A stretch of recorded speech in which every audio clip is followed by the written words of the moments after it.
Welcome to Rise Up, hosted by me, Steve Collum.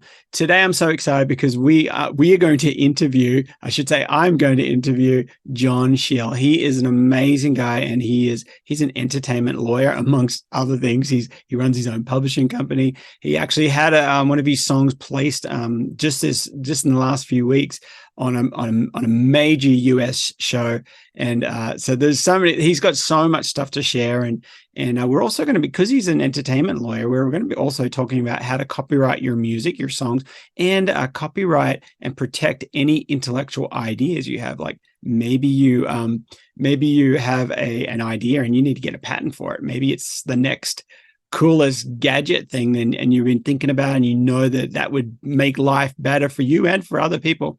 And we need to figure out how to patent that. And he gives away so many great nuggets and great information on how to do that.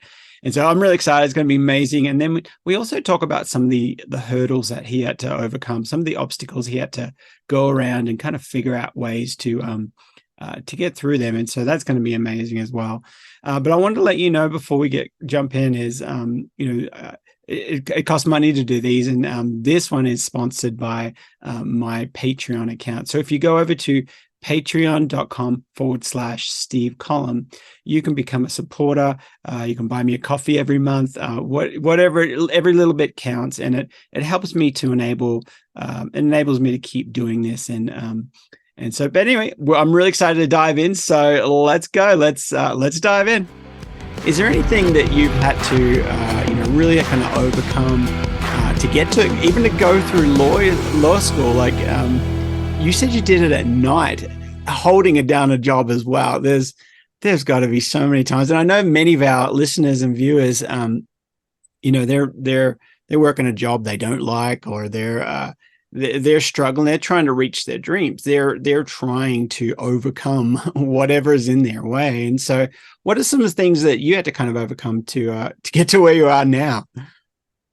Well, gosh, the list is so long. My life is a series of overcoming obstacles, which has enriched me and made things better. I mean, I would say from a young age, being a musician, trying to put bands together. I mean, even the story of the saxophone to guitar, it was like I was told there was an obstacle. I was told I wasn't allowed to do it, and I went ahead and I worked my way around it. Okay, well, I have to play guitar. I'm going to learn guitar. Well, the next thing is you're putting together bands, and the bands are falling apart. So you're the one that is booking the gigs. I ended up just hiring musicians to play the gigs that I already had booked. Or, I ended up buying my first PA system because the person who was in the band that had the equipment was no longer in the band. And we had to, so every step has been like, well, how do I continue doing what I want to do? I started a recording studio. Then I was recording my bands, and I did that because I was told it was going to cost so much to produce an album with someone else. And I thought, well, if I buy the gear and I learn how to use it, it's just like another instrument. I can then do that for myself, but I could do it for other people, and I could become a producer. And I remember in the early 2000s, everything was sort of a challenge. It was, Pro Tools was sort of out of the budget, so I went with Cubase. Like everything was just, how do I keep going and perseverance through all the obstacles? I mean, going to law school at night was the only way to do it. My relationship with my daughter's mother had fallen apart, and I was thinking, how am I going to support my daughter? And I don't have a partner anymore. And this recording studio thing isn't quite working out. I was working for a huge manufacturing company in their call center, and we were putting software programs in, like SAP. For anyone who knows SAP out there, it's a pretty complicated process of putting a major manufacturing company on it. So I was going through all these challenges thinking, I don't want to be in middle management in a call center for the rest of my life. I want to be back playing music. I'm just doing this so that my daughter can have benefits. And so the only option was to go at night. I remember the box on the law school application. It said, if you were offered a position in the day program, would you do that instead of the night school? And this is one of the only night law schools within hundreds of miles of here. So I remember checking the box. No, I can only do it at night. And if that hadn't worked out, and it just so happened that I had sued for shared parenting, and I had gone through this process where I was paying an attorney to write down all the negotiating that I was doing with my daughter's mother about our schedule. And not to get too personal, but I thought someone should pay me what he's making because I'm doing all the work here. And he did. He was very helpful. I'm not trying to take anything away from him, but it felt at the time like I was negotiating what ended up becoming our schedule for the 18 years. My daughter's 18 now. She's going to graduate from high school and go on to college. And I mean, just everything was like a challenge at that point. But if I hadn't been able to get the schedule with my daughter that I had, and law school classes were on the opposite days for the first 2 years, if it hadn't been for these little things, these little coincidences, it might not have turned out. But it was all, I'm going to do this. I'm going to try and add a skill set that's going to benefit other people. I really felt strongly about that. And I think that when you get up every day and you dedicate yourself to a mission, you know, if you're working out, you're taking care of yourself, you're meditating, you're taking care of your mind, and you're focusing on being present with everyone that you're with throughout the day, and yet you're pushing yourself to achieve something, I think there's nothing that you can't accomplish. You know, people look at me and my circumstance. Graduating law school, it didn't feel like a huge accomplishment. I mean, it was, but it wasn't. It was like anybody could do this. I talked multiple friends into going to law school after me because they were like, oh, I'm too old, or I'm not smart enough, or whatever. That's all limiting beliefs. And I think that one thing that our friend and mentor, Kathy Heller, talks about is eliminating those limiting beliefs, because really there were people much older than me in the night program that had professional jobs, that had kids. There were 3 people with PhDs that were in my law school class. So it just goes to show you, if you have a will, there is a way, and you can do it. You know, overcoming obstacles. I mean, I started a music venue that after 4 years and 394 shows went into litigation. And I can't really discuss how all that happened, but let's just say we didn't see eye to eye. There was obviously a dispute, and it was amongst the ownership. And here I am, a lawyer that drafted all the documents, you know, still got blindsided by something that someone did that I couldn't have predicted. And we ended up in litigation over it. And it really made 2019 a very, very hard year. 2019 for me was a brutal year, both emotionally, professionally, and, you know, even with my relationship with my wife. It just really, like, having bands fall apart when I was in college paled into comparison to having a 4-year business with multiple partners fall apart.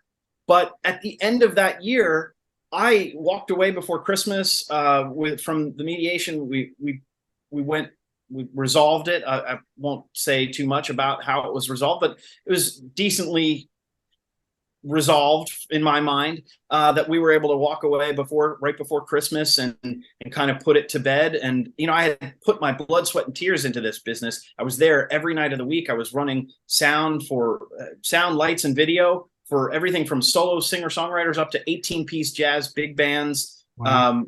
We did all sorts of great things. We had CD release parties, and we filmed them, and we had a really neat lighting rig and a really great stage, and it sounded amazing. And it was really something I thought I was going to dedicate the next 20 years of my life to. And I only got 3.5, 4.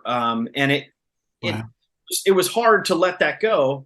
But it led me to the next phase, which was, okay, I also, by the way, had a 10-piece band that I was the band leader of, with 5 of them were in high school, 4 of them were in college. It ended up being 5 and 4 the other way, but they were young, like School of Rock all-stars and kids at the music school who were really good. We had a 10-piece band with 4-piece horn section, and myself as the guy who was clearly older than everybody else, the old goat hanging on. But we'd play every Tuesday night from 7:30 till about 10:30, and we were doing everything from Steely Dan to Stevie Wonder to John Mayer to even Beyonce tunes and Bruno Mars and the Grateful Dead. I mean, we had a really wide range of cover tunes, and it was a really fun show, and all the families would come out, and it was a really neat night. And then it would transition into the open mic night. So we had guest musicians come sit in with the band, professionals who would come talk to my kids, so to speak. And losing that meant I had this void.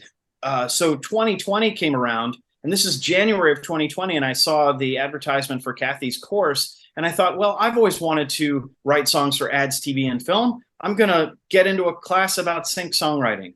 And, it was the idea that I don't have to put the band aside. I don't have to put the stage aside. I can just pick up and pivot and go into a different direction. And I think that led, well, ultimately everybody had to pivot during 2020. The COVID hit everyone. Yeah. So it was just another, I was already transitioning. For me, COVID in the 2020 year was, yes, a massive shift, but it was a much better year for me than 2019. And I gained so much from putting myself out there, holding myself out with a beginner's mind, to learn new things, to learn from people that in some cases were much younger, but had really a lot of knowledge, and just collaborating with people on all different levels. It just really shook things up and showed me that like we're always in a cycle of like learning and overcoming. And I mean, a song that I wrote during that time period was just on Love is Blind. So like, it just shows you, if you're willing to put yourself out there and you're willing to try and you're just willing to keep going, then you will overcome. You will get where you want to go.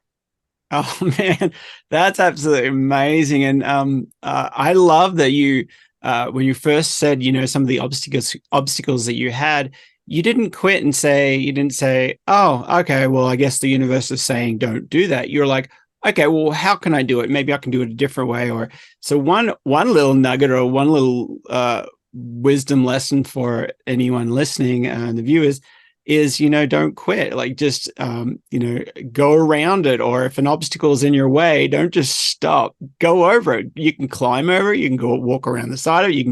You can dig under it, whatever you need to do. And you did that. You kept asking yourself, well, how can I do this? And then the next biggest key, I think, which was really, really amazing, is how you didn't quit. You didn't give up, and you just kept doing it. You made an action.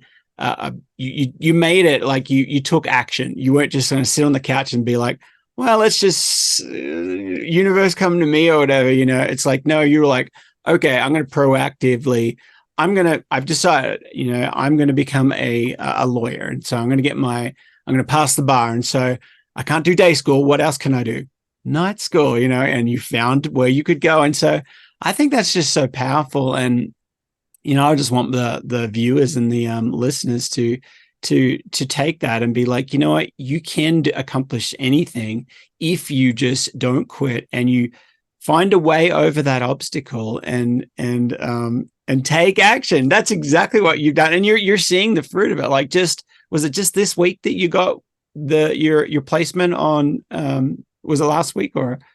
Well, it's about 3 weeks since I found out about it, but it was already on the season 4, episode 3 at about 27 minutes. You can hear my song of Love is Blind. But I found out about it because the sync agent sent me a note saying that I was going to get a check, and I had no idea that it was placed, and it was like a huge celebration. I mean, it was a huge accomplishment just having them pick this tune. And oh my goodness. Do you know how many people would just think that that's like, I've met so many people, and when you say, yeah, you have a piece of music on a TV show and they know the show, like if it's a name that they know and they've watched the show, they think that you're a celebrity. They just put you in a whole thing. It really is a milestone. So I'm glad you celebrated it, and more to come.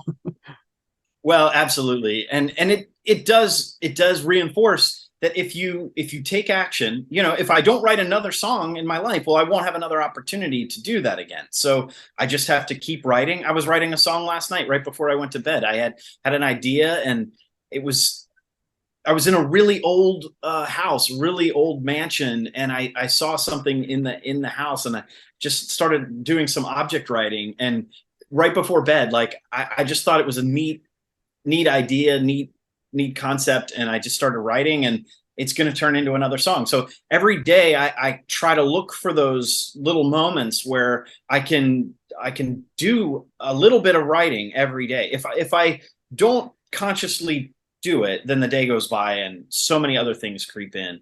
So there is a certain amount of like mindfulness that you need in order to accomplish anything in life. But I'm finding that it's sort of just being really dedicated, really present, and then knowing when, okay, I have 20 minutes, I can do a workout, or I have 20 minutes where I can take 10 minutes to meditate, and then I can take 10 minutes to do some practice writing with a song, or writing some lyrics over a chord change, or even just strumming my guitar or practicing piano or anything.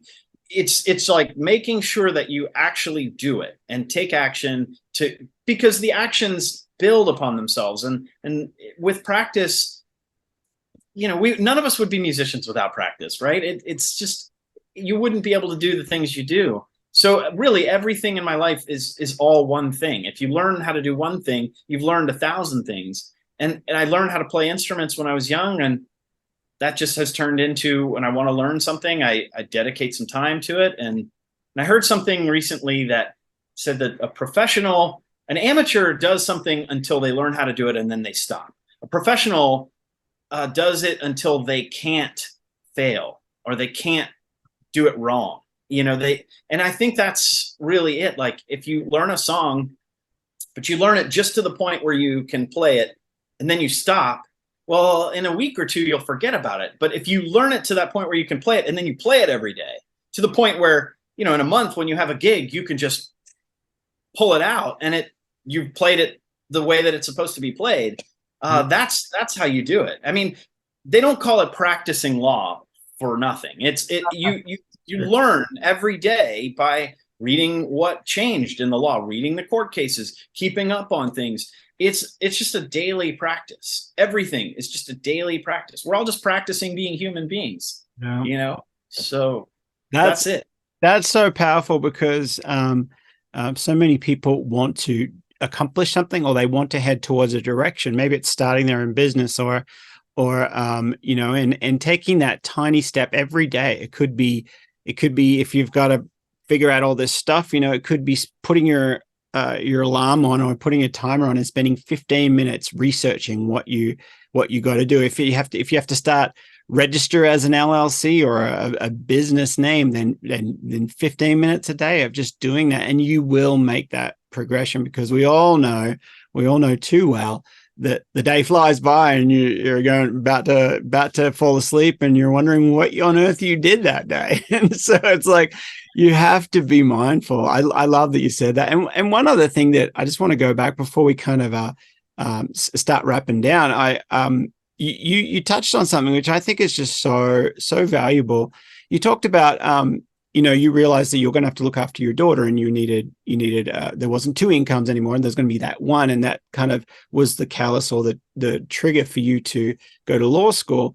And I think it's like being in a place where you're kind of desperate, like you're kind of in a situation where the pressure's on, and we all know the saying of a diamond is formed, just under the pressure, and that's exactly what happened to you. And I see it in so many different stories. You were the clock is ticking down, and you've got the ball, and the pressure's on. You either just drop the ball and walk away, and just totally, and the whole thing just crumbles, or you go for it. You just go for it. And that's what you did. You got into a situation where you're a bit, the pressure was on, you were desperate, and you needed this to work, and you performed. And I think so many people are out there, we hate adversity. We hate being under pressure. We want to be like, the biggest thing today is like, oh, I just don't want to be stressed out. I just don't stress me. You're stressing me out. And like, it's a bad thing, but that can actually be a good thing, because it's going to make you better through maybe it's hard going through that, the pressure's on, maybe you're sweating, and all the pressure's on, you're about to shoot that ball or whatever, throw that touchdown or whatever. The pressure's on, but you will be better through that, even if it's a failure, even if you miss the throw, and you're like, if you pick yourself back up, you're going to practice that same spot, like maybe it's a 3 throw, and from wherever it is on the court, or whatever it is that you're doing, you're going to get better. You're just going to dive in like nothing else and do it 1 billion times, so you'll never do that one again. And so that's a win, and that's what you did. And so I just think that's so inspiring.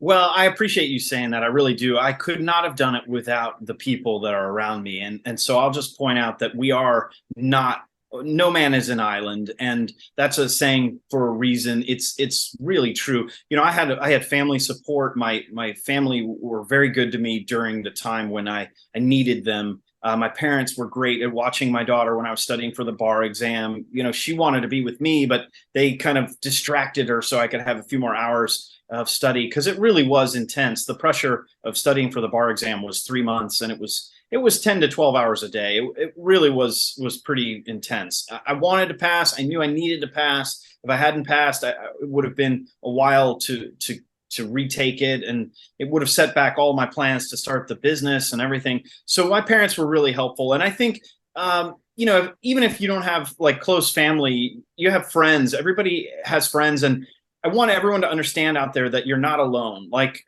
to be a successful musician, you need a team. You need a music lawyer. You need an accountant. You need a manager. You need people that are on your team that are supporting you. And so if anyone out there is thinking like, I don't know if I can do it, well, I'm on your team and I'm in your corner and I'm here for you.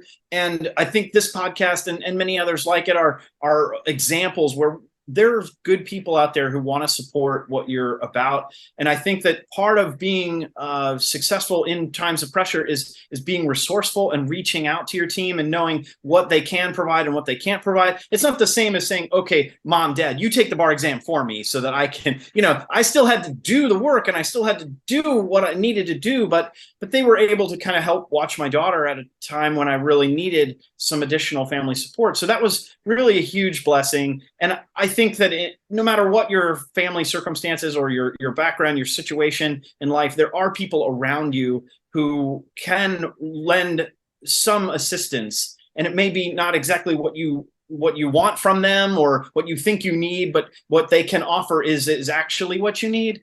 So, I mean, I think it's being resourceful and understanding what people can contribute and utilizing all of that, maximizing all of that to accomplish what you want to accomplish without, abusing them, obviously, but, and you have to do a lot of the work yourself, but there's other people. We're not alone. We're here. And, that's my job, is to help people and support people in their success. So if I can help anybody, I just want to say, reach out. I'm happy to help.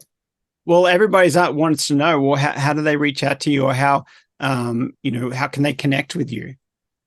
Well, so I have a series of courses and a coaching program and a podcast that the podcast is soon to be launched. It's all under the umbrella of musicbusinessmentorship.com. So you can check it out, Music Business Mentorship. It's all three words just crammed together. And if you need specific legal help, you can go to my law firm, JASAlegal.com. That's J. Arthur Shiel and Associates. There's a funny story behind why it's not John Shiel. My friend from law school said that John Shiel was too boring to be a lawyer. That J. Arthur was really pretentious, and that sounded like a law firm. So we laughed and thought, that's hilarious. Yeah, we need to be pretentious in order to create this law firm brand. So that's what it is, JASA Legal. But truthfully, in either case, Music Business Mentorship or my law firm, I'm here to help in any regard. And I often say this. I know I said it once, but I'll say it again. A quick call to me for free could save you a lot of money in this business. So don't hesitate. Just reach out. My phone number's out there. My website's out there. Or just look at the hashtag on Instagram, #SoundlightsLegal, and you'll find me. And I'm here to bring great art to the world, help you succeed. So whatever I can do. Gosh, that's amazing. And just to get that free call too, it's very important that, it's just like, if you got those questions, you're never going to have, that could be part of your steps, to reach out to John and just say, hey, is this, point me in the right direction, because, that's so generous of you. And that's amazing. And it's definitely for all my musician friends out there as well. John's your guy. He's an entertainment attorney. He understands the industry. He's a musician. He knows he knows the answers to all your questions and knows the answers to 1 billion of the questions you will have once you start getting in. That's right. Yeah. So, but I just want to say, I guess before we wrap up, is there any last minute little things you want to share? Or, if somebody's kind of in your same shoes too, where they're like, they're thinking of maybe accomplishing what you've got, like getting, maybe not the like not passing the bar, but maybe they're thinking of doing some sort of thing to enhance or research or go to that next level. Is there any last little nuggets you want to give them? You've already given them a bunch, but well, I would say don't be afraid to ask. Don't be afraid to reach out. Don't be afraid to find a mentor or a guide. I think that just like every great athlete still has a coach. The coach didn't win all the gold medals, but the athlete did. But they couldn't have done it without the coach. So there's always someone out there who can help you in your journey. And I think everybody should sort of think of themselves as they're an Olympic athlete, the running the race of life. And there are people along the way who are going to be supporters, and they can really lift you up, and they can really carry you through those times when you just feel like you can't go on any further. I really want everyone to understand that you can do it. Anyone who's ever told me I can't go to law school now, I'm in my 30s or in my 40s or 50s, I can tell them that there was a 64-year-old man in my class who was a vice president of a financial services company, who was graduated, passed the bar. There was a high school teacher who later became a judge. There is no limit. It's only in your mind. All the limits are ones that you've created for yourself. So take those barriers down and stand on my shoulders. Let me help you take that ceiling and make it your floor. And wow. It's just, there's no stopping you. You can do it. That's absolutely amazing. Well, I'll tell you what, I think we're going to finish up with that. You can do it. I love that from John. Thank you so much. Well, thank you again, John, for coming in. It's been amazing, and I love hanging out with you. It's really cool, and I learned a bunch of things myself, just about copy, patents and like intellectual property and how to copyright that. So thanks again, John. It's been a blast. My pleasure.